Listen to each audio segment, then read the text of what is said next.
Hey you guys, welcome back to the channel. And today I'm just gonna do an update on my fish tank setup. Um, so here you can see I actually just bought these two new betas, a koi female and a white opal male. But the white opal male look nice because it has a very spread out fins, very dynamic for those who are into betta fish. And I wanted to have a female with it, so I bought the koi female, which wasn't as expensive. The white opal male, I bought both of these at, I believe it was either a Petco or it was a PetSmart, one of the two. I think it was a Petco. Both are essentially the same type of store. Um, the white opal male was considered a premium beta, so it came up to about like $20, $21. There it goes there. I've seen one before at a different pet store that was really big with the fins were really spread out wide, and this one was a little bit smaller, but it was a little closer because the other store that I saw was a little further away from me. I just happened to be there at the time. I didn't want to make a far travel for it because hopefully this one just grow into having, extremely expanded fins, whereas the other one that I had seen in a pet store, like I said, was just really nice, but I didn't want to travel. It was about a 30-minute travel, spur of the moment. And since my local store had one of these, I was like, let me just get the one, see what the one that they have. It looked fine enough. So I purchased it. Maybe I'll get another one at a different point in time. But there goes the koi female beta, which I thought the colors were very nice. It's definitely different, but I wanted one that looked nice because a lot of times the females don't have as exotic of colors, or sometimes the fin span is not as much. Don't mind the little black root-like plant I have in there, and it's coming off to the top. But essentially, that was from a small container. I had a jar that I was kind of, I guess you could say, transforming a regular garden plant into a water-based or aquatic plant, and you can do that. Just kind of keeping them in a certain setting, and they adapt. But I did that because I had to use that jar to transport the small baby beta that were in here before. And if you remember, I did a previous video with baby beta that were in here before. The problem is, so my my sons, one of them, um, ended up pouring a bunch of fish food into this tank. It wasn't a whole lot, but it was enough that the betas, there's only 4 of them in there, baby betas or juvenile betas, were not able to clean it up without it causing too much of a problem. It fell all to the bottom of the tank eventually, and the water started getting cloudy after a day. So then I tried to keep them in there for as long as I could, hoping that the snails would be able to manage it. I added the snails from the other main tank inside there, but it wasn't enough. And so eventually I took those fish out, and I didn't want to put them in a tiny jar, so I put them in the main tank, which was also on this channel. And when I put them in the main tank, what ended up happening is I thought that I didn't know if there would be any issues. Now, the main tank has the parents to them. So even though they're juveniles, about 8 months old, their parents, there's 4 of the juvenile beta.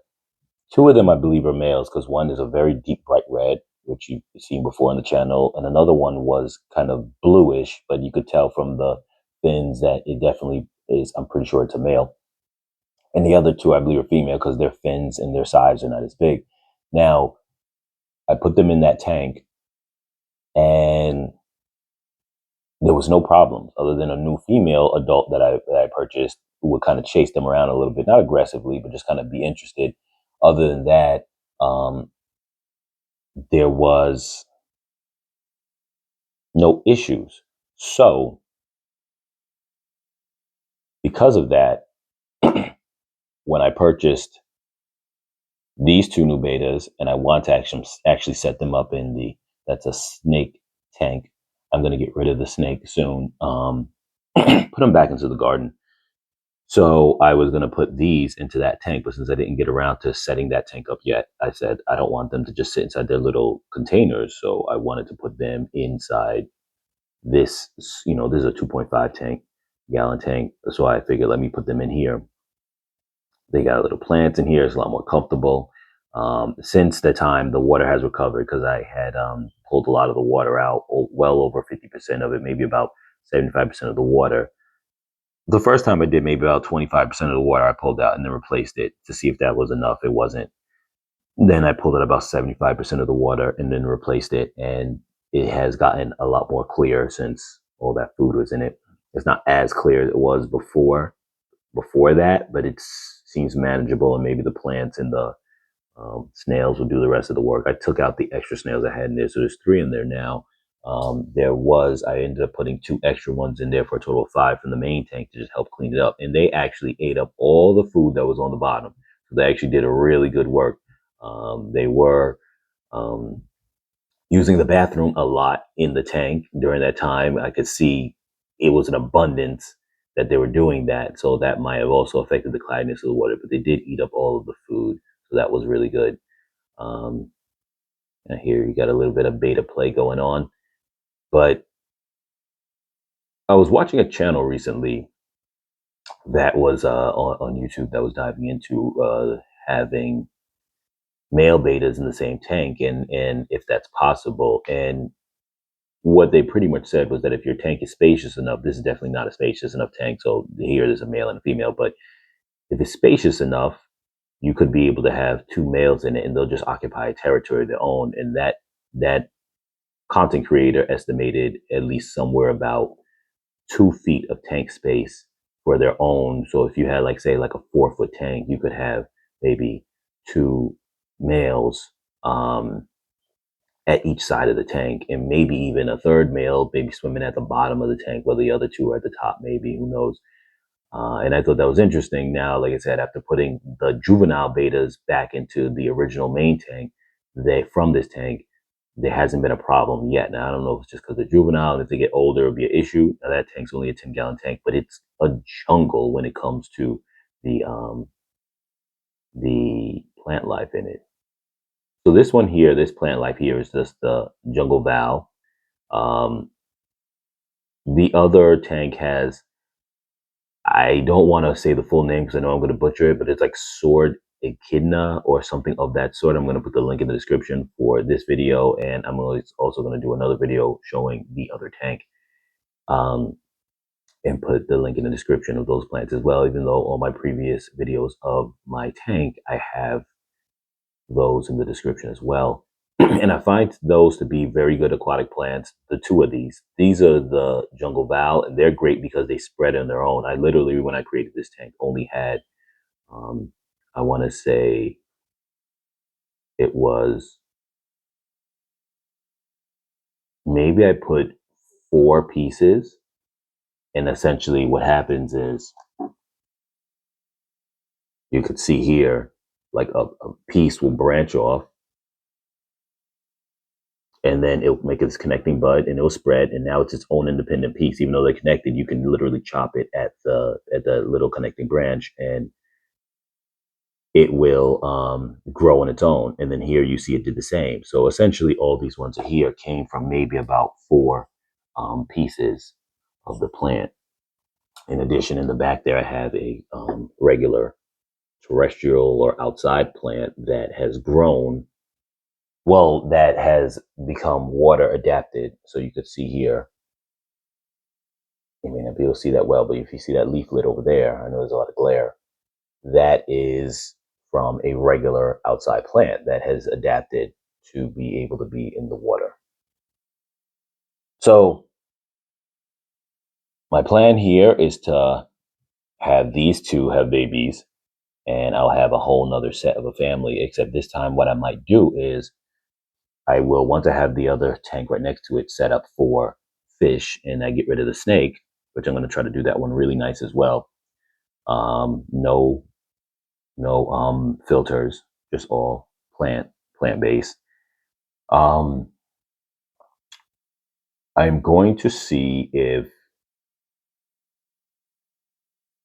after they have babies, I'll leave the babies in here, now that I've seen the other juvenile babies for the main tank are able to be back in there with the parents, and then maybe I'll see if the juveniles here do fine and grow a little bit bigger in size.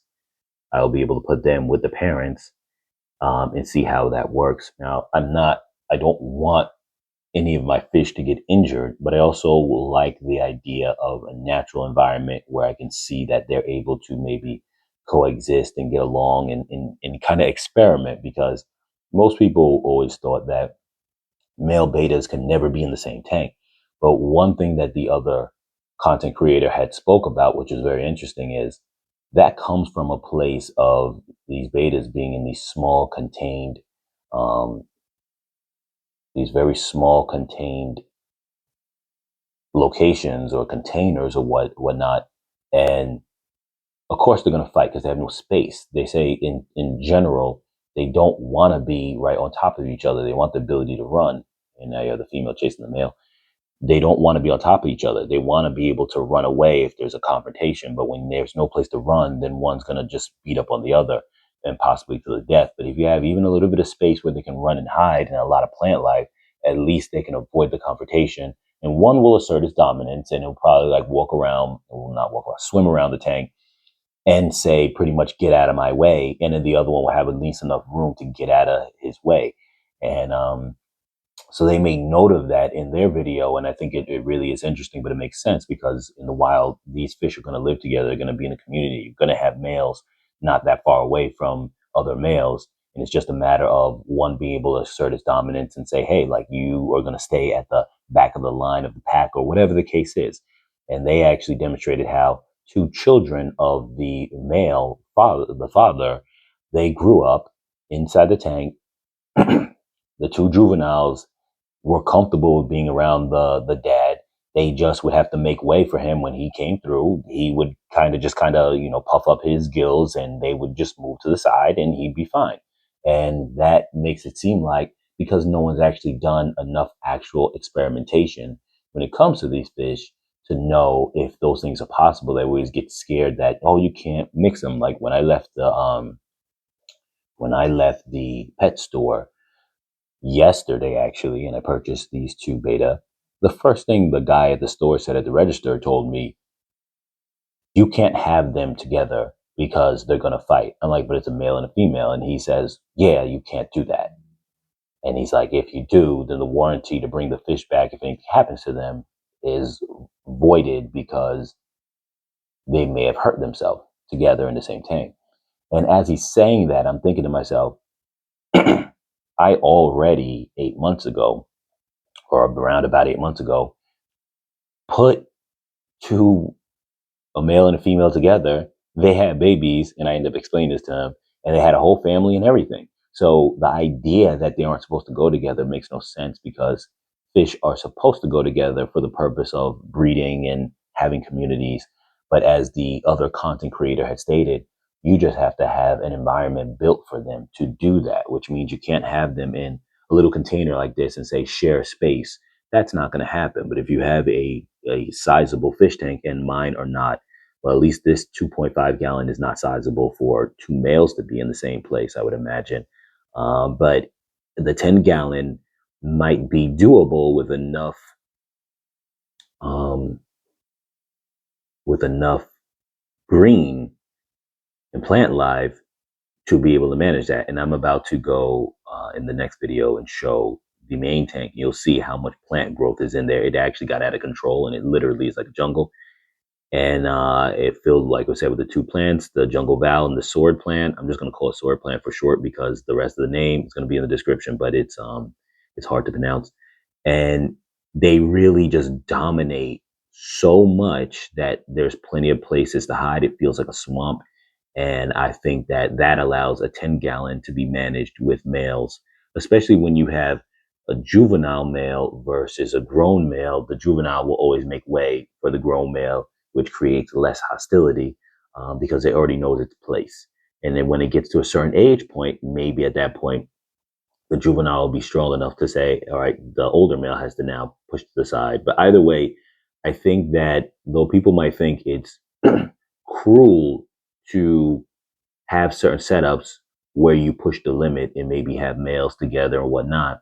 I think for the purpose of knowledge and experimenting, it can actually be beneficial. It's not that you're intending to hurt your fish, but at the same time, too, you want to learn things that beyond just what's told to you by like maybe popular opinion or even the pet store, where, like I said, the pet store owner told me, you can't even put a female and a male together. They're going to fight each other. And he didn't even realize that, no, you can put them together. And I already knew that, not just from the experiment, but the fact that I've done a little bit of research, and it says you can put like a couple of females with a male, and he'll kind of be that dominant alpha male to the his pack of females, if you will, similar to like a lion in their pride, um, and that's okay. So I think that trying to experiment a little bit, like I said, you're not trying to kill or harm your fish. I mean, if you see there's a problem, you can always pull them out. But trying to experiment to see how you could make setups where, for science and knowledge, you'd be able to teach other people, like, hey, it's not these strict rules. Hey, you can make a setup where things actually can work with multiple, you know, males, and then you create this whole community. And essentially, what the other content creator was saying was the bigger the tank, the more males you can have. So if you had, like, say, something like a 40-gallon tank, um, or even something larger than that, with a 40-gallon tank, you might actually be able to get away with having something close to 4 males. I would say that you could probably comfortably, without any high risk, probably put one male beta per every 10 gallons. And I would say that's probably a good, just estimating from what the other content creator had spoke on, and just based on what I'm seeing with the juveniles that I have, I think that a person could comfortably say a good measuring metric to go by would be one male per every 10 gallons. Because if this right here is a 10-gallon tank, which that is for my snake, now imagine one of these is the space of a full of one male. And then now, so imagine if you stacked four of them on, on top of each other, or like, two on the bottom, two on the top of those 10-gallon tanks to form a full square. And you would imagine each square is occupied by one male. Now, if you remove the border lines and just made it a full 40-gallon tank, they would probably, if you have enough plant life, respect their own zones, because there would be a natural pecking order. The dominant one will choose the space he wants to be at. The other one will just choose another space. They're not going to roam around that much. They're going to most likely take a territory and stay there. And that is what the other content creator spoke on. And I think it makes sense, because if these fish were living in a pond or something like that, they wouldn't just roam, like, say, a 30-foot pond and say, I own it all. No, they would take a territory. They would guard it, especially when they end up having babies. They have to have their little clutch, and they would guard them, so they're not going to then go roaming around everywhere. So I think it makes sense. But like I said, I think it's important for us to, as people who own fish, I think it's somewhat important to experiment so you can learn on your own, rather than, like, say, popular opinion that could be wrong, drastically wrong. Uh, so with that being said, you guys, like, share, subscribe, comment, and I'm going to have some links in the description for you guys to purchase these plants, because these plants have been great. And I think that going um, filterless is actually more cost efficient, and actually more, my opinion, and I've had old, fish tanks back in the days where I had a filter. I think they're actually more easier to maintain, because I literally don't do anything. And this tank I've had no problems with. The main tank I had no problems with, other than the fact of, like I said, the incident that recently happened and me having to clean out the tank because of that. But otherwise, I don't ever have to clean out the tank. It naturally will, the water will naturally evaporate on its own. And then I'll end up having to put in maybe sometimes like a gallon or 2 gallons of water after it evaporates. I have a pretty decent size, like, vase that I use to fill it up. That's maybe the equivalent of like 64 ounce, a little bit more than like 64 ounces worth of water. So sometime I'll put one of those in this tank, and in the 10-gallon, I'll put like 2 fills of that in the tank after it evaporates. So you essentially just, it's going to evaporate on its own. You're going to replace the water, and that's really the only thing that you really have to do. So whereas if you have a filter tank, you have to make sure the filter is right. You have to, sometimes make sure like pH balance and all these other things are good. I find, and I could be wrong, someone else could put in the comments if you know better than I do, but I feel like plants do a better job at naturally filtering more things than say a filter, because because the plant is going to, one, you don't have to change a filter, so it has its own maximum and minimum capabilities built into it in itself, meaning like you don't have to say, okay, I didn't change the filter, and like I went 2 weeks past the time I should have changed the filter, and now the water's getting dirty or getting whatever. No, these things are just going to keep doing their own thing all the time. Secondly, with plants, there are more things I feel that they can filter, or they're benefiting from it. So when the fish have waste, they're benefiting from that. And it doesn't matter how much waste that the fish make, because the more waste they make, the more the plants use it and they grow faster. So there is no kind of, the limit for the plants to be able to do their job is a lot higher of a threshold than say like a man-made filter, I feel. Um, in addition to that too, if something dies in the fish tank, like I've had one of the juvenile betas, because I originally had 5 in this tank. One of them, I don't know where it went, so I'm going to guess that it probably died at some point and fell to the bottom of the tank. I didn't see it there anymore. Between the snails and between the plants and the dirt, it probably just decomposed on its own. When you have a setup like this with dirt, I have regular outside soil dirt, and then I put gravel on top of it, and that's another thing too. Other than purchasing the plants, which you can do outside plants too, but I wouldn't recommend that in terms of trying to completely filter your tank, because I've done that, and though they will adapt and become capable of being aquatic plants, they don't thrive at the level needed to oxygenate your tank. I don't feel, unless maybe you did it with a whole bunch of plants, but then you got to prep those plants. What I've learned from my experimenting, and like I said before, this is why I think taking that time to experiment is a benefit. I have learned that it's best to take a plant, put it in a jar that's full of water, maybe some dirt at the bottom, put it in a jar, sit it in some light, and just let it sit there and just let it evolve. And it will evolve on its own to where its leaves can be underwater, though generally speaking, it's best for the leaves to be on top of the water. But sometimes the plant will adapt to where it will keep its leaves underwater. Like that plant you see there, that stem you see right there going up with the little leaves on it. I'll zoom in. That is a regular outside plant, like I was mentioning earlier. But you can see the leaves now are adapted to be underwater. Generally speaking, they'll say it's best to just keep the vines, or the roots, I mean, underneath the water, and then you have the green grow above the water.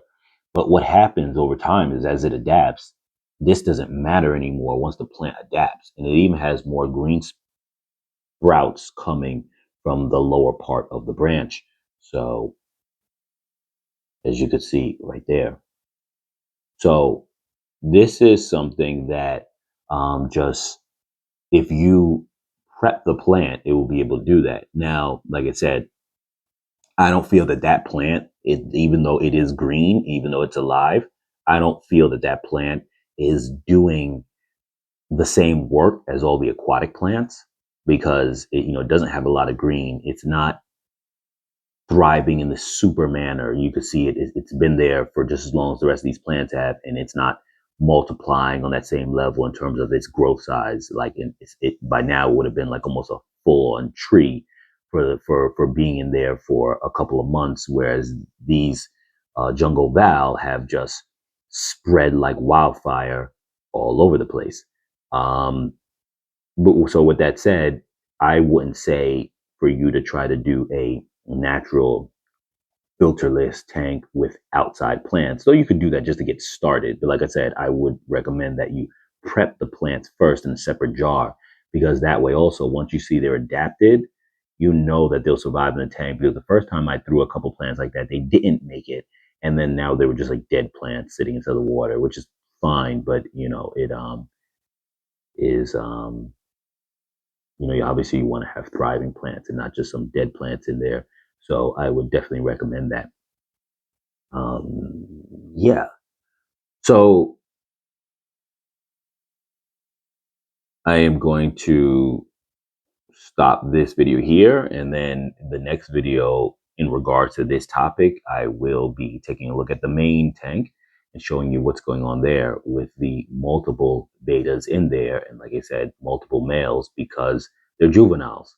Like I said, and that's definitely a difference between adult beta males, but definitely something possible in the juvenile stage. And I think one thing to note too is that when you have juveniles, like I mentioned earlier, in a tank with adults and they're the children. I don't know if he recognizes that those are his children. But with having that, what you end up getting is a certain pecking order just based on age.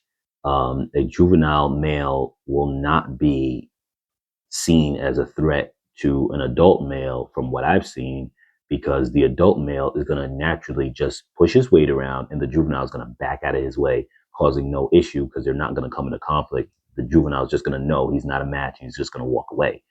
Whereas two grown males will probably fight.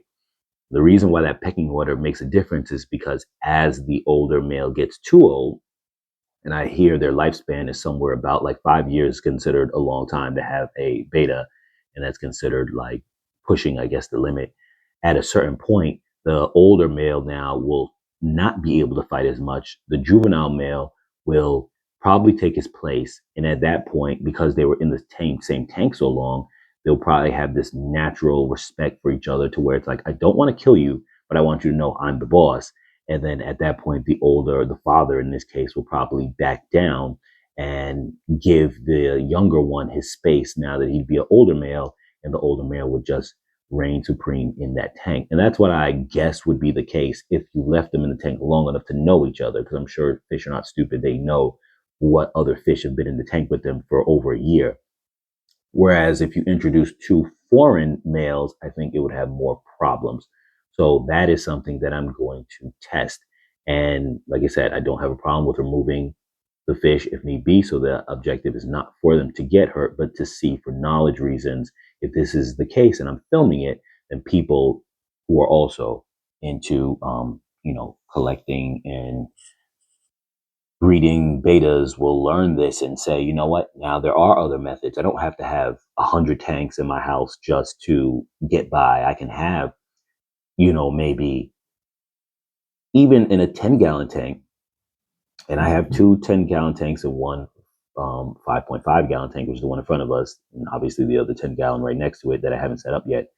Um, a person could say, even in a 10-gallon tank, I could have multiple males as long as maybe they go through a particular life cycle of a dad and a mom, have babies. The babies know their place at a young age and eventually grow together to take over as a dominant space. Then you have this kind of pack mentality that they know each other for years, because even my 4 juveniles that were in this tank were all getting along fine.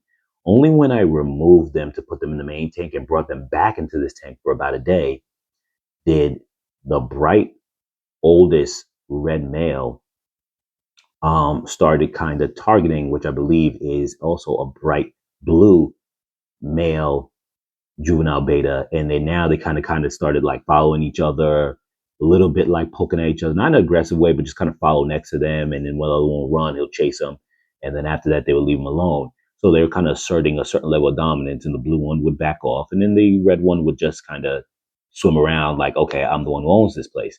He doesn't really do that so much in the main tank because the main tank is bigger and there are bigger fish inside there, so he knows he can't dominate.